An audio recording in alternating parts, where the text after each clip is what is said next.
সংস্কৃতি সংসদের পরিকল্পিত সংস্কৃতি গ্রামের অঙ্গ হিসাবে আজ অর্থাৎ রবিবার দেবরাম গ্রাম পঞ্চায়েতের সেনপাড়াতে উদ্বোধন হয় সাংস্কৃতিক প্রশিক্ষণ কেন্দ্রের। এই সাংস্কৃতিক প্রশিক্ষণ কেন্দ্রের উদ্বোধন করেন এলাকার মাননীয় বিধায়ক তথা সংস্কৃতি গ্রাম পরিচালন কমিটির সভাপতি রতন চক্রবর্তী।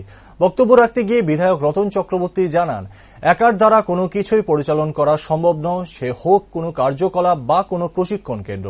এমনকি এই প্রশিক্ষণ কেন্দ্রের উদ্দেশ্যে সকলের এগিয়ে আসতে হবে আগামী দিনে, কারণ উক্ত এলাকায় হিন্দু, মুসলিম, উপজাতি শ্রেণীর মানুষ সহ অন্যান্য বহু সম্প্রদায়ের মানুষের বসবাস। সেই কারণে বিভিন্ন হারিয়ে যাওয়া অভ্যাস, নাচ, গান, আবৃত্তি সহ আরো বিভিন্ন সাংস্কৃতিক দিকগুলি এই প্রশিক্ষণ কেন্দ্রে পর্যালোচনা করা হবে আগামী দিনে। তার পাশাপাশি তিনি ওই দিন আরো বিস্তারিত তুলে ধরেন।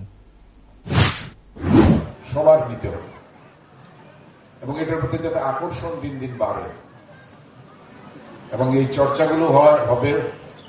এখানে বিভিন্ন গান, বিভিন্ন হারিয়ে যাওয়া অভ্যাস, সেগুলোকে এনে যারা বয়স্ক আছেন, বয়স্ক মানুষ আছেন, সেই নগর সংকীর্তনই হোক, ভোর কীর্তনই হোক, বিয়ের গানই হোক, পিঠেপুলির গানই হোক, আর গাজন হোক, লালনের গান হোক, বিভিন্নভাবে। আর এই জায়গাটা বিশেষ করে মিশ্র সংস্কৃতির, মিশ্র জাতের মানুষ, এখানে সংখ্যালঘু মুসলমান ভাই বোনেরা আছেন, এখানে আমাদের জনজাতি ভাই বোনেরা আছেন, এখানে আমাদের সাধারণ যারা ক্যাটাগরির তারাও আছেন।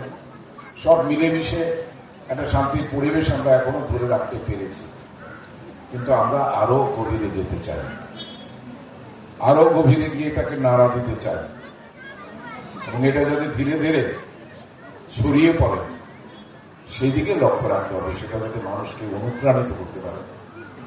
এবং এখানে যখন বড় ধরনের মেলা হবে, চারিদিক থেকে মানুষ আসবে। প্রথম কিন্তু একটা গর্ভ যন্ত্রণা সহ্য করতেই হয়।